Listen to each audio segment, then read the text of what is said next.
লক্ষ্যে পৌঁছানো অত্যন্ত কঠিন হয়। কেউ ভাবেন যে কেন এত কঠিন হয়, কেন এত কষ্ট করতে হয় লক্ষ্যে পৌঁছানোর জন্য। এই লক্ষ্য সরলভাবে কেন আমার কাছে চলে আসে না?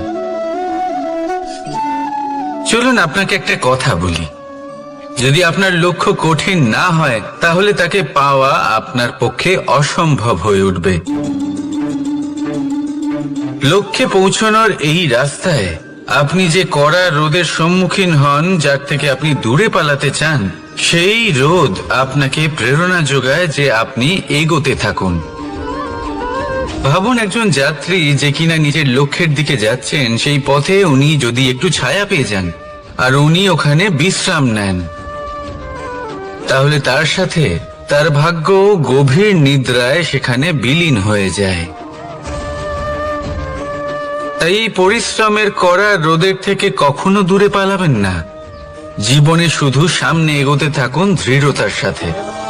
আর লক্ষ্য সরল হোক, কঠিন হোক বা অত্যাধিক কঠিন হোক, একটা কথা মনে রাখবেন, যে জীবনের লক্ষ্যে পৌঁছতে পেরেছে সে লক্ষ্য প্রাপ্তির জন্য আফসোস কখনোই করে না। রাধা রাধা। ধৈর্য, এই ধৈর্য কি কোনো গুণ, কোনো অনুভূতি, কোনো দৃষ্টিভঙ্গি? আমার জন্য ধৈর্য এক বাহন। আপনি হয়তো ভাবছেন এই কেমন বাহন? বাহন তো ঘোড়া হতে পারে, হাতি হতে পারে, উটও হতে পারে, কিন্তু ধৈর্যকে বাহন বানানো মানে? চলুন আপনাকে একটা কথা বোঝাই। পৃথিবীতে এমন কোনো বাহন নেই যে তার আরোহীকে আছড়ে ফেলেনি। সেটা উট হোক বা হাতি হোক বা ঘোড়া হোক, চলতে চলতে কখনো নড়বড় করেই বসে। তারপর সেই আরোহী পড়ে কারোর পায়, তারপর পড়ে তার নিজের নজরে। কিন্তু ধৈর্যরূপী বাহন কখনো কাউকে ফেলে না, কখনো না। না সেই আরোহী কারোর পায়ে পড়ে আর না তো নিজের নজরে। কারণ ধৈর্য আপনাকে বিবেক প্রদান করে, বিবেক আপনাকে পরিকল্পনায় সাহায্য করে, আর পরিকল্পনা প্রদান করে আপনাকে শক্তি, আপনার লক্ষ্যের দিকে অগ্রসর হওয়ার। বুঝলেন? ধৈর্যকে সঙ্গে রাখুন, নিজেকে আরো ধৈর্যশীল করে তুলুন। এই ধৈর্যের সাহায্যে আরোহণ করে দেখুন কিভাবে এই বাহন আপনাকে আপনার গন্তব্যে পৌঁছে দেবে। রাধা রাধা। সংসারে এমন একটা ভ্রান্ত ধারণা রয়েছে যে সবকিছু ভাগ্যের দ্বারা পাওয়া যায়, কিন্তু ভাগ্য, প্রারব্ধ এ তো সকলের জন্যই সমান হয়। এটা তো ব্যক্তির উপরে নির্ভরশীল হয়, তার আকাঙ্ক্ষার উপরে নির্ভরশীল হয়, বাসনার উপরে নির্ভরশীল হয়, স্বভাবের উপরে নির্ভরশীল হয় যে উনি সেটা নিয়ে কি করেন। দেখুন, এই প্রসাদ কিন্তু সকলকেই দেওয়া হয়, কিন্তু তা গ্রহণ করবেন কিভাবে সেটা ব্যক্তির উপরে নির্ভর করে। আপনাকে এক উদাহরণ দিই। যেমন ধরুন, দুজন মানুষকে আমি একটা করে মাটির ডেলা দিলাম, সেটা নিয়ে তারা কি করবেন? একজন মানুষ তার ছোট ছোট ডেলা বানাবেন আর পথযাত্রীদের ওপরে ছুঁড়ে মারবেন, হাসি ঠাট্টা করবেন, তাদের বস্ত্র নোংরা করে দেবেন, সেটাতেই উনি আনন্দ পাবেন। অন্যদিকে দ্বিতীয় ব্যক্তি সেই মাটির ডেলা দিয়েই নিজের জন্য একটা কুঁড়ে ঘর বানাবেন। সেই কুঁড়ে ঘর যা রোদেতে, বৃষ্টিতে, ঝড়ে তাকে সুরক্ষিত রাখবে। অনুভূতি, এই অনুভূতি বদলাতে শিখুন। এই অনুভূতি অত্যন্ত গুরুত্বপূর্ণ। ভালোবাসাতেও এই অনুভূতি হলো অত্যন্ত গুরুত্বপূর্ণ। ভালোবাসা সে বন্ধুর সাথে হোক, মা বাবার সাথে হোক, ভাই বোনের সাথে হোক, স্ত্রীর সাথে হোক, যে কারোর সাথে হোক, মনে রাখবেন এই হলো সেই অনুভূতি যা আপনার ভাগ্য নির্ধারণ করে থাকে। তাহলে আসুন আমার সাথে প্রেমের অনুভূতি নিয়ে বলুন, রাধা রাধা। লক্ষ্য, পথ, আর সাফল্য, এই তিনটেই একে অপরের সাথে জড়িত। কিন্তু অনেকবার মানুষ এদের ঠিকভাবে বুঝতে পারেন না। তারা ভাবেন যে যেরকম লক্ষ্য হবে সেরকমই পথ হবে, সেই মতোই লক্ষ্য কঠিন হলে পথ কঠিন হবে, লক্ষ্য সরল হলে পথও সরল হবে। যদি আপনাকে আসল সত্যের সাথে অবগত করাই, তাহলে দেখবেন সবকিছুই এর উল্টো।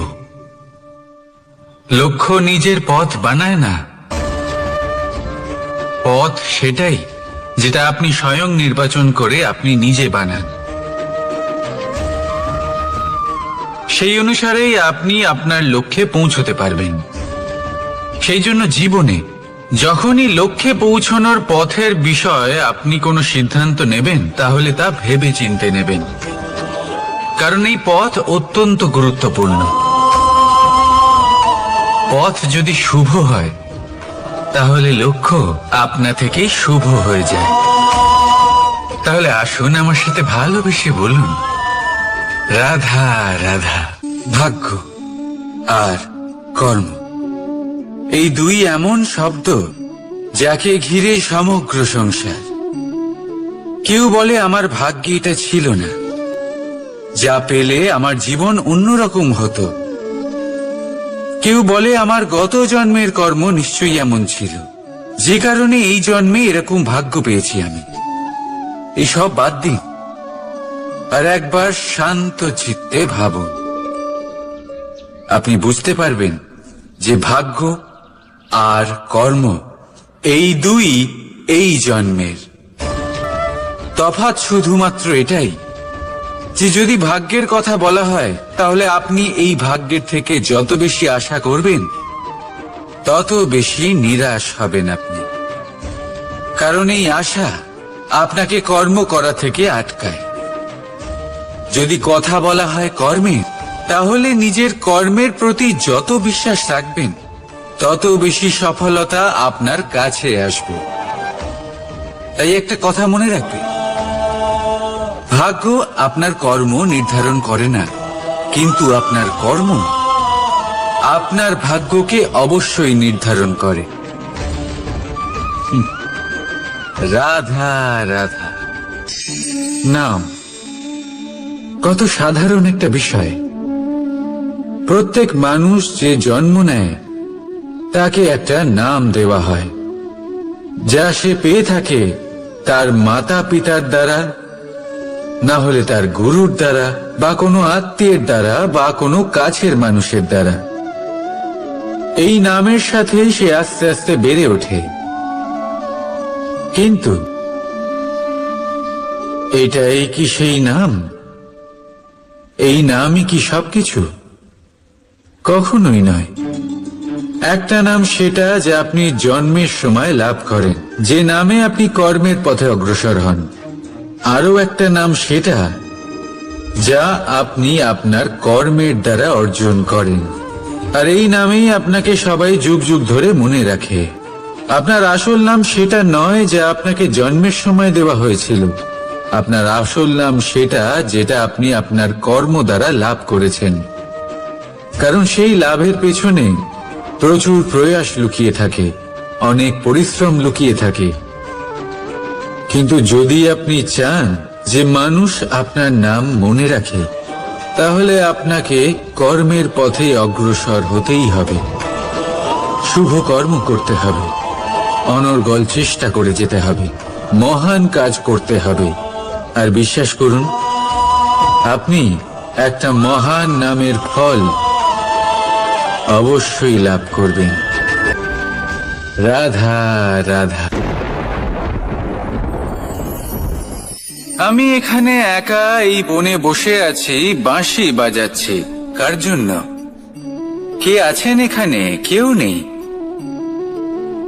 আমার প্রজা, আমার রাজ্য, আমার পরিবার আমার থেকে অনেক দূরে আছেন। আমি এখানে একা এই বনে বসে এই আকাশের এই রঙের, গাছের এই সব ফলের, মাটির সুবাসের আনন্দ উপভোগ করছি। কেন? আমি হলাম দ্বারকাধীশ। এমন কি রাজকীয় বা ভৌতিক সুখ রয়েছে যে আমি ওখানে পেতে পারি না? সবকিছুই পেতে পারি, তাও এখানে বনে একা বসে আছি। কোন সুখ খুঁজে চলেছি? একা থাকার সুখ। আমরা প্রত্যেকদিন অনেক মানুষের সাথে, চিন্তাধারার সাথে, কর্মের সাথে, পরিস্থিতির সাথে, সুখ দুঃখের দ্বারা বেষ্টিত থাকি। জীবনের এই চক্রে আমরা জড়িয়ে পড়তে থাকি। যতই আমরা এই সমস্যার সমাধান করি, আমরা ততই এতে জড়িয়ে পড়ি। আমরা এতটাই জড়িয়ে পড়ি যে যখন আমরা আয়নায় নিজেদের দেখি, তখন আমরা নিজেদের চিনতেই পারি না। এমন মনে হয় যেন আমরা নিজেদের হারিয়ে ফেলেছি। সেই জন্য প্রত্যেক দিন আপনি কিছু সময় নিজের সাথে কাটান একান্তে। এটা অত্যন্ত আবশ্যক। নিজের অস্তিত্বের গভীরে গিয়ে দেখতে শিখুন, নিজেকে বুঝুন। অদ্ভুত শান্তির অনুভূতি হবে। যেমন এই বায়ু, এই বৃক্ষ, এই পুষ্প, এই নিসর্গ, এদের মতো আপনিও কখনো একলা হতে শিখুন। কখনো নিসর্গের একটা অংশ হয়ে দেখুন। এই মন প্রসন্ন হয়ে বলবে, রাধা। একবার একটা শেয়াল বনে বিচরণ করছিল। ও একটা ছোট্ট শাবক দেখতে পেল। ও ভাবলো, আজ একেই আমি খাবার হিসেবে গ্রহণ করব। আশেপাশে দেখলো, কেউ দেখছে না তো? কেউ ছিল না। আর সেই শাবকের ওপর আক্রমণ করলো, যা হলো একটা ঘোর অপরাধ। বনের নিয়ম অনুসারে আপনি কখনোই শাবকের ওপর আক্রমণ করতে পারেন না। তারপর এই খবরটা যখন রাজা সিংহ জানতে পারলেন, সভার আয়োজন করলেন। কিন্তু সেখানে শেয়াল বলল, আমি তো এরকম কিছু করিনি। কিন্তু যদি আপনি এরকম বলেন, কোনো প্রমাণ দিন, এর কোনো সাক্ষী আছে? তখন রাজা সিংহ পেঁচাকে ডেকে পাঠালেন, যে সেই মুহূর্তে বৃক্ষের শাখার ওপর বসেছিল। সে সব কিছু দেখেছিল। পেঁচা সব সত্যি কথা বলল, আর শেয়ালকে মৃত্যুদণ্ড দেয়া হলো। এবার এই কাহিনী আমি আপনাকে কেন শোনালাম? কারণ মানুষও কখনো কখনো এরকম কর্ম করেন যা শিয়াল করেছে। এটা ভাবেন, কেউ দেখছে না যখন, আমি অনুচিত কর্ম করতেই পারি। কিন্তু না, আপনি যাই করুন না কেন, কেউ না কেউ অবশ্যই তা দেখছে। কোনো ব্যক্তি না হলেও কোনো প্রাণী, না হলে কোনো যক্ষ বা দেব বা প্রেত। যদি এনারা কেউ না দেখেন, তাহলে ধরিত্রী মাতা দেখেন, যেখানে দাঁড়িয়ে আপনি সেই কর্ম করছেন, তাই না? তাই একটা কথা সবসময় মনে রাখবেন, কে দেখছেন কে দেখছেন না, সেই বিষয়ে ভাবা ছেড়ে দিন। এটা খুব সহজ কথা। আপনি যদি উচিত কর্ম করেন, উচিত ফল পাবেন। যদি অনুচিত কর্ম করেন, তাহলে আপনি অনুচিত ফল অবশ্যই পাবেন।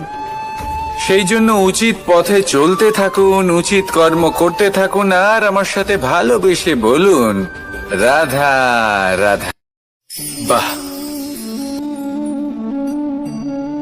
পুষ্পের সুবাস আমার খুব ভালো লাগে। অত্যন্ত সুন্দর হয় এই পুষ্প। এইভাবে চারিদিকে পুষ্প দেখে মন আনন্দিত হয়ে ওঠে। এবার আপনারা ভেবে দেখুন, আমার চারিদিকে পুষ্প নয়, আগুন আছে। তাহলে কি হবে? আমার শরীর কি জ্বলে যাবে না? অবশ্যই জ্বলবে। শরীরকে কি আগুনের তাপ সহ্য করতে হবে না? অবশ্যই সহ্য করতে হবে। এটাই হলো প্রকৃতির নিয়ম। এই নিয়ম কিন্তু আমরা সবাই জানি, কিন্তু আমাদের মধ্যে বেশিরভাগ মানুষ এই বিভ্রান্তি নিয়ে বাঁচি যে এই যে প্রকৃতির নিয়ম, তা আমার ওপর প্রযোজ্য নয়। তা কিন্তু নয়। আমাদের চতুর্দিকে এই যে নিসর্গ রয়েছে, আমরা তার কতটা ক্ষতি করি সেটা একবার ভেবে দেখুন। আমরা বনাঞ্চল জ্বালিয়ে দিই, বায়ু দূষিত করি, জল দূষিত করি, প্রাণীদের হত্যা আমরা করি। কেন? এই নিসর্গ আমরা নষ্ট করি, যদিও আমরা জানি যে আমরাও হলাম এই নিসর্গেরই অংশ। এবার দেখুন, শরীরের কোনো অংশে যদি আগুন ধরান, আস্তে আস্তে সমস্ত শরীরও জ্বলে যাবে। সেইভাবেই নিসর্গ যদি নষ্ট হয়ে যায়, তাহলে মনুষ্য জাতিও নষ্ট হয়ে যাবে। তাই এই যে নিসর্গ আপনি দেখছেন, এই পুষ্প, এই বৃক্ষ, বায়ু, জল, এদের সকলকে রক্ষা করুন, নষ্ট নয়। মনে রাখবেন, যদি নিসর্গ থাকে মানুষ থাকবে, যদি নিসর্গ থাকে তাহলেই জীবন থাকবে। আসুন আমার সাথে ভালোবেসে বলুন, রাধা রাধা। কারই না পছন্দ বলুন তো?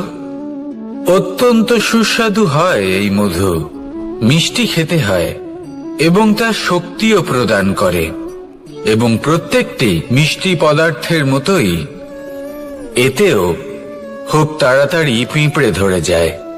অন্যদিকে যদি নুনকে দেখি, তাহলে বছরের পর বছর রাখলেও এতে পিঁপড়ে ধরে না। এবার যদি কথা বলি বন্ধুত্বের, তাহলে বন্ধুত্ব নুনের মতো হওয়া উচিত, মধুর মতো নয়।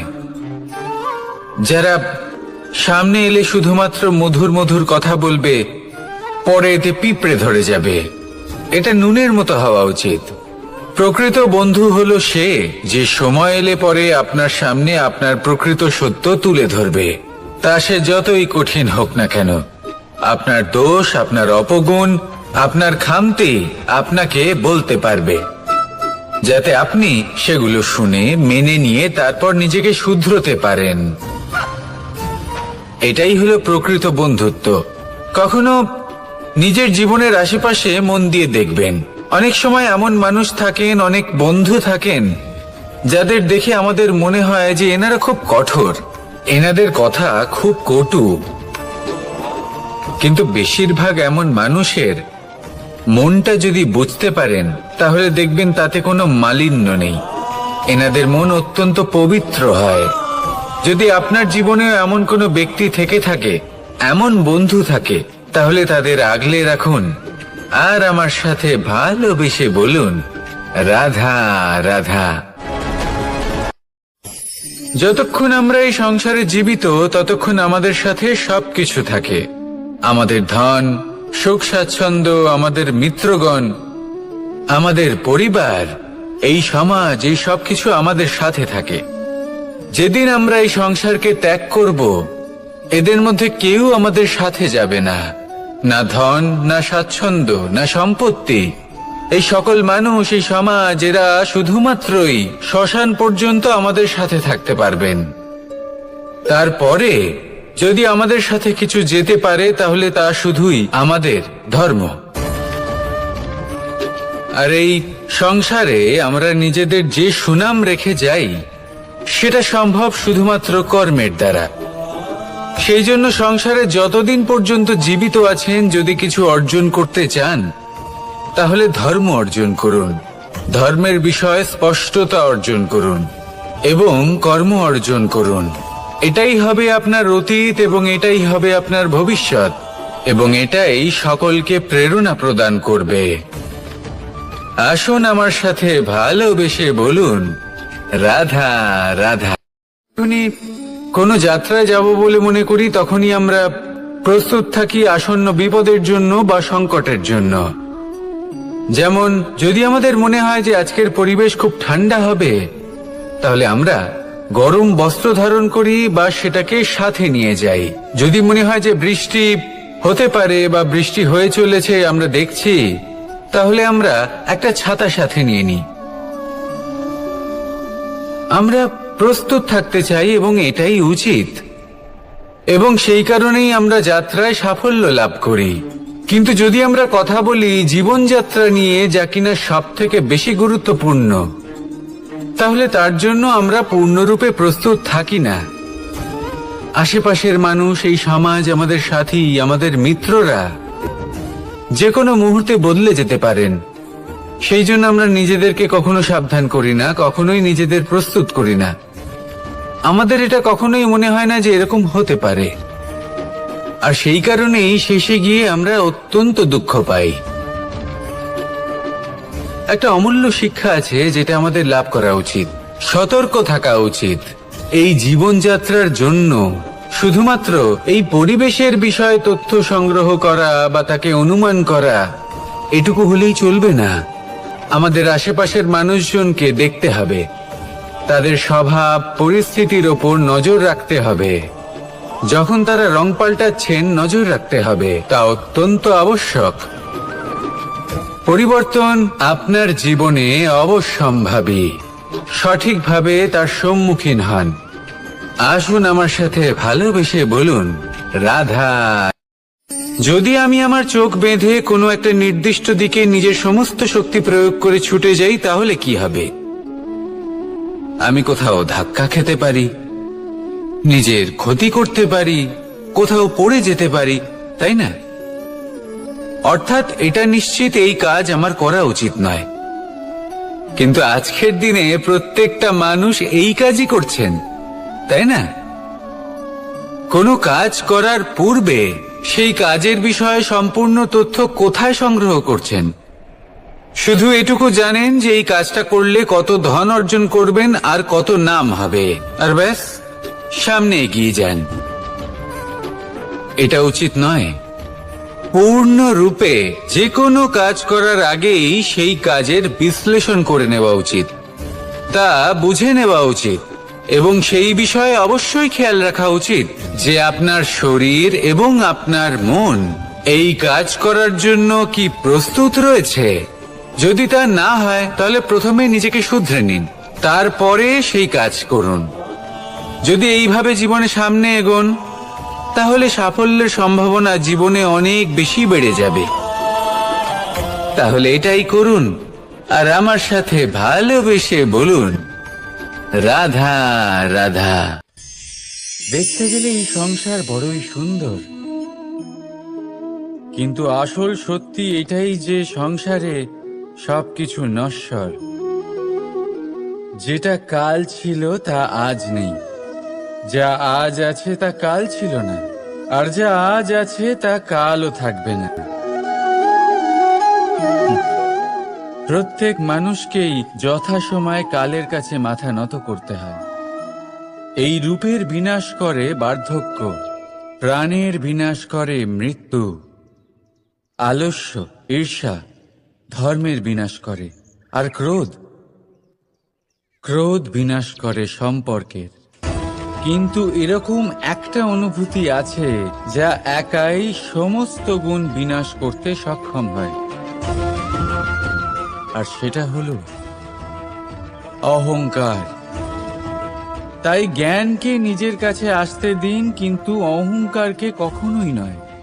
কারণ যদি এই অহংকার আপনার কাছে চলে আসে, তাহলে জীবনে যা কিছু আপনি অর্জন করেছেন, তা সে গুণ হোক বা হোক ধন, সে বন্ধু হোক বা হোক আনন্দ, সবকিছু শেষ হয়ে যাবে। রাধা রাধা। এই পাথর দেখতে পাচ্ছেন আপনি? কত গোল, কতটা চকচকে। বাচ্চাদের অনেক সময় এটা নিয়ে খেলতে ভালো লাগে, আর কেনই বা লাগবে না? কতটা সুন্দর আর মসৃণ এটা। কিন্তু আপনি কি কখনো ভেবে দেখেছেন এই পাথর আগে কি ছিল? কোনো বিশাল আকার পর্বত, কোনো বিশাল আকার পাথরের একটা বড় ভেঙে যাওয়া অংশ বিশেষ, যেটা কোনোভাবে নদীতে পড়ে নদীর ধারার সাথে বইতে থাকলো, মাটির সাথে ঘর্ষণ হলো, বালির কণার সাথে ঘর্ষণ হতে থাকলো, আর তারপর ধীরে ধীরে এই আকার পেল। এবার আমরাও এই পাথরের মতোই। তাই মনে রাখবেন, আপনার ব্যক্তিত্ব, আপনার এই স্বরূপ ঈশ্বরের দেওয়া কখনোই নয়। হ্যাঁ, প্রকৃতি অবশ্যই আপনাকে জন্ম দিয়েছেন, কিন্তু আপনি নিজে নিজের ব্যক্তিত্বের রচয়িতা, আর আপনি তা রচনা করেন কঠিন পরিস্থিতির মুখোমুখি হয়ে, সংকটের ধারা পার করে। তাই আপনিও এই পাথরের মতো নিরন্তর চেষ্টা করতে থাকুন। নিজের অস্তিত্ব বজায় রাখুন, এই অস্তিত্বকে মহান করতে থাকুন, আর আমার সাথে ভালোবেসে বলুন, রাধা রাধা। বর্ষাকালে যখন ভয়ানক বৃষ্টি হয়, তীব্র গতিতে যখন হাওয়া চলে, তখন আপনি নিশ্চয়ই দেখেছেন যে পাখিরা, যাদের বাসা মাঝে মাঝে ভেঙে পড়ে, নষ্ট হয়ে যায়। কিন্তু আপনি কি কখনো সেই পাখিদের বিলাপ করতে দেখেছেন?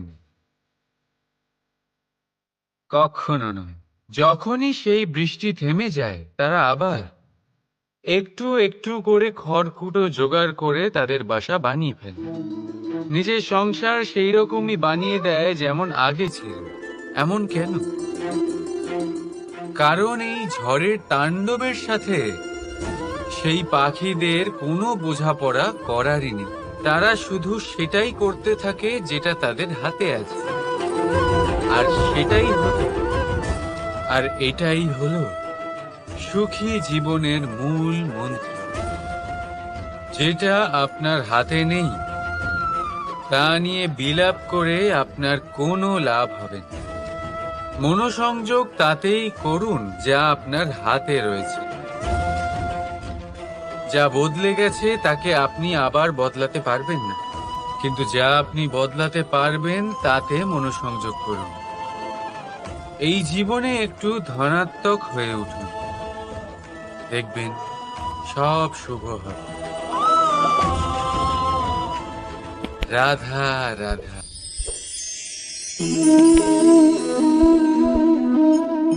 ছোটবেলায় একটা জিনিস আমি কখনো বুঝে উঠতে পারিনি। আমি সবসময় আশ্চর্য হয়ে থাকতাম যে এটা কি করে সম্ভব হতে পারে। ব্যাপারটা ছিল এরকম, আমি আমাদের গোয়াল ঘরে দেখতাম ভিন্ন ভিন্ন রং রূপের গাভী। কারোর রং কালো তো কারোর রং সাদা, কেউ খয়েরি তো কারোর রং বাদামি। এবার আমি দেখতাম কারোর কারোর শিং বড় তো কারোর এত ছোট যে দেখাই যায় না।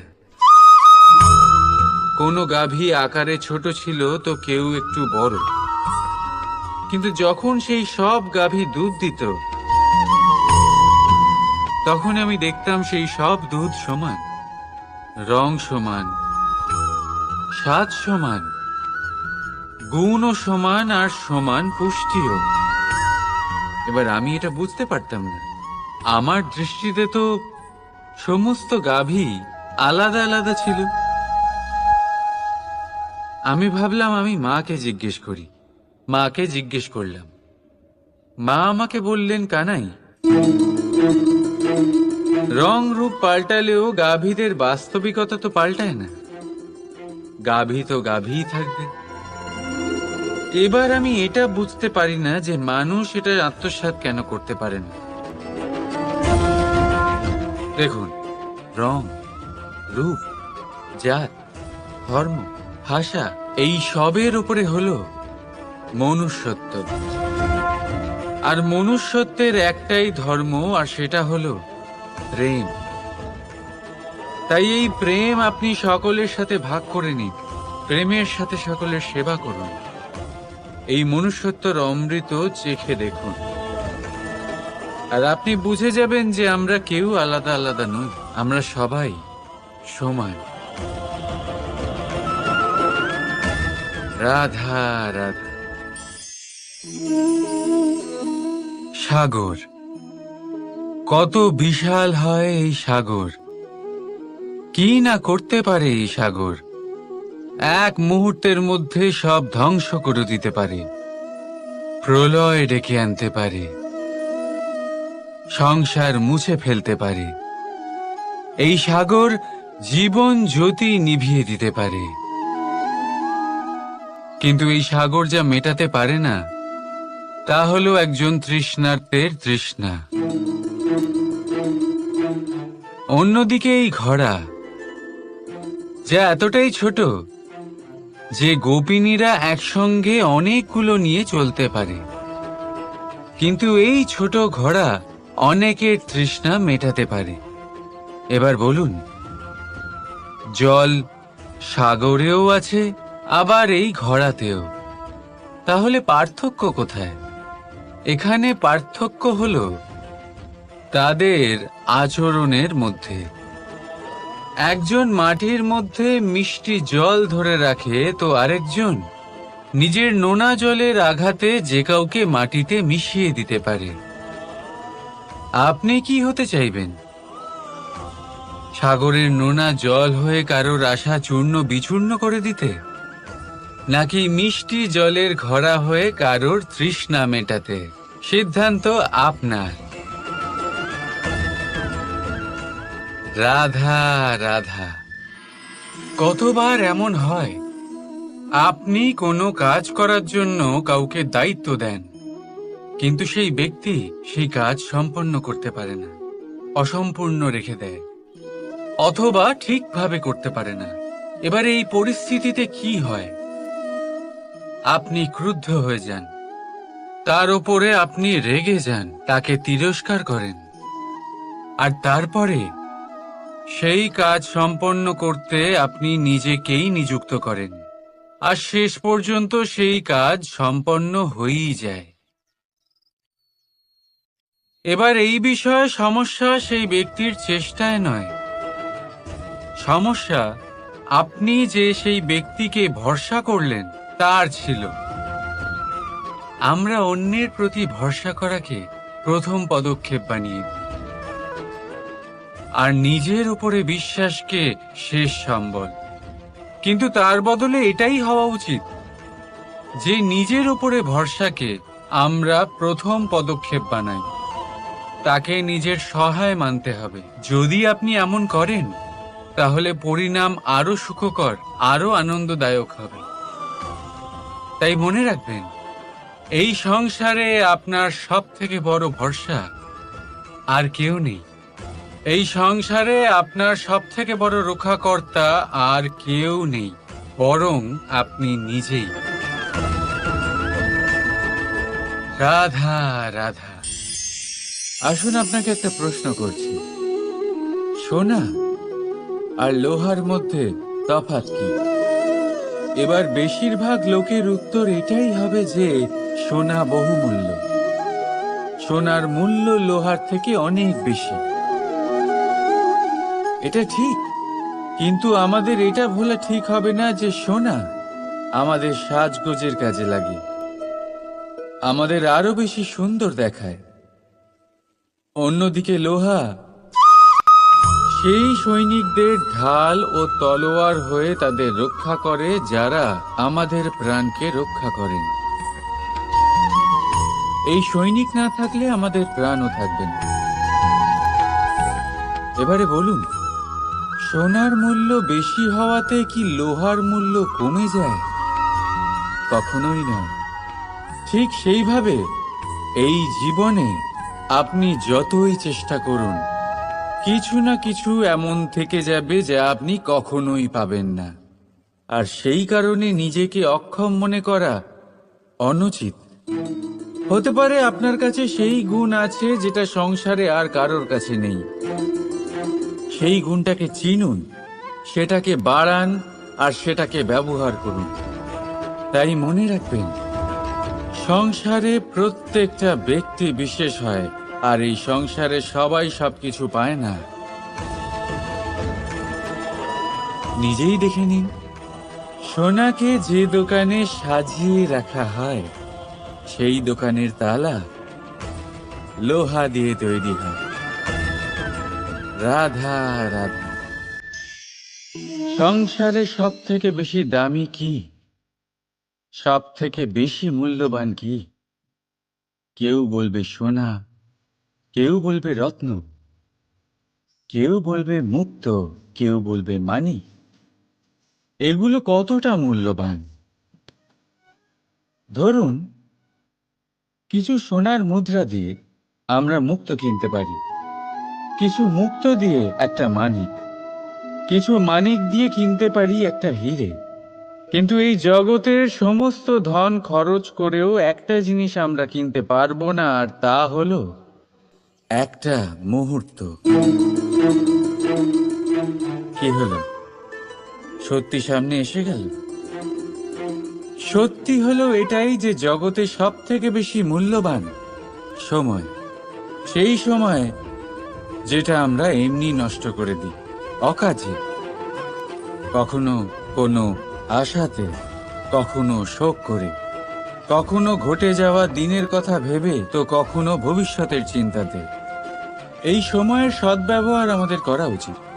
এই সময়ের সদ্ব্যবহার করে আমাদের ধন অর্জন করা উচিত, মহান কাজ করা উচিত, আমাদের ব্যক্তিত্বকে উদার করা উচিত, ভালো কাজ করা উচিত, সকলের সাথে আনন্দ ভাগ করা উচিত। যদি আমরা এই সংসার থেকে চলেও যাই, তাহলেও সময় আমাদের যেতে দেবে না, এখানেই স্থিত করে রাখবে। কারোর না কারোর জন্য প্রেরণা হয়ে বা কারোর মুখে কৃতজ্ঞতার হাসি ফুটিয়ে। রাধা রাধা। সূর্য এই সংসারে সব থেকে বেশি তেজস্বী, এই সূর্য সব থেকে বেশি উজ্জ্বল, সব থেকে বেশি শক্তিশালী। কিন্তু আপনি কি কখনো সূর্যোদয় দেখেছেন? এই শক্তিশালী সূর্য কিভাবে উদয় হয়? লাল রঙের আভার সাথে, সৌম্যতার সাথে, শান্তির সাথে উদয় হয়। কখনো সূর্যাস্ত দেখেছেন? সেই লাল রঙের আভা, সেই সৌম্যতা, সেই একই শান্তি। আর এটাই একজন মহান ব্যক্তিত্বের গুণ। যখন জীবনে উত্থান ঘটে তখনও অহংকার করেন না, সৌম্যতা বজায় রাখেন। আবার যখন জীবনে ক্ষতি হয় তখনও সৌম্যতা বজায় রাখেন। যদি আপনিও চান সূর্যের মতো আপনি সম্মান পাবেন, তাহলে সূর্যের মতন হন। যখন জীবনে আনন্দ আসে, কুশল আসে, তখন সীমা লঙ্ঘন করবেন না। যখন জীবনে দুঃখ আসে, কষ্ট আসে, বিনাশের পথে অগ্রসর হবেন না। সৌম্য থাকুন, শান্ত থাকুন, সূর্যের মতো চকচক করতে থাকুন। কারণ সব মুহূর্তের মতোই এটাও একটা মুহূর্ত। তাতে আপনি আনন্দ লাভ করুন বা পান দুঃখ, এই মুহূর্ত অবশ্যই চলে যাবে। রাধা রাধা।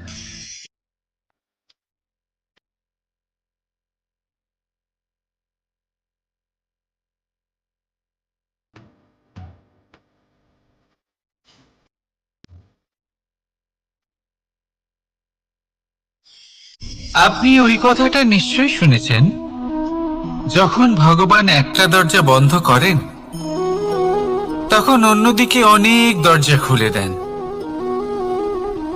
এবার এই দরজা, এই সমস্ত পথ আমরা দেখতে পাই না, অনেক সময় আমরা বুঝতে পারি না, হারিয়ে যায় সব। কখনো কখনো মনে হয় যে এই কথাটাই মিথ্যে, কিন্তু আসলে তা তো নয়। তাহলে হারিয়ে যায় কেন? কারণ আমরা সময় নষ্ট করি এই দরজার দিকে তাকিয়ে থেকে। ভাবি এই বুঝি দরজা খুলবে, এবার দরজা খুলবে। অপেক্ষা করতে করতে আমরা অনেক সময় নষ্ট করে ফেলি। এত সময় নষ্ট করি যে আমরা দেখতে পাই না, খুঁজে পাই না সেই সমস্ত দরজা আর পথ যা আমাদের জন্য খোলা রয়েছে। যদি খুঁজেই না পাই তাহলে তা ব্যবহার করব কি করে? মনে রাখুন, ভগবান সব সময় আমাদের সাথে রয়েছেন, আমাদের সাহায্য করছেন। এই পথ সব সময় আছে, সর্বত্র আছে। দরকার রয়েছে শুধুমাত্র দৃষ্টির, দৃষ্টিভঙ্গি এবং ভাবনার। এই দৃষ্টিকে বিস্তৃত করুন, এই দৃষ্টিভঙ্গিকে ধনাত্মক করে তুলুন, আর এই ভাবনা, এর সীমা একটু বাড়িয়ে তুলুন। তারপর দেখবেন সব খুঁজে পাবেন। আসলে কি, এই যে ঈশ্বর, এই যে পরমাত্মা, তা আমাদের সাথে রয়েছে, আমাদের মনের মধ্যে রয়েছে। যিনি তাকে মন থেকে চাইবেন তিনি তাকে মনের মধ্যে অবশ্যই খুঁজে পাবেন। যদি উনি মন থেকে চান পথ খুঁজে পেতে, তাহলে তিনি অবশ্যই পথ খুঁজে পাবেন। তাহলে আসুন আমার সাথে ভালোবেসে বলুন, রাধা রাধা।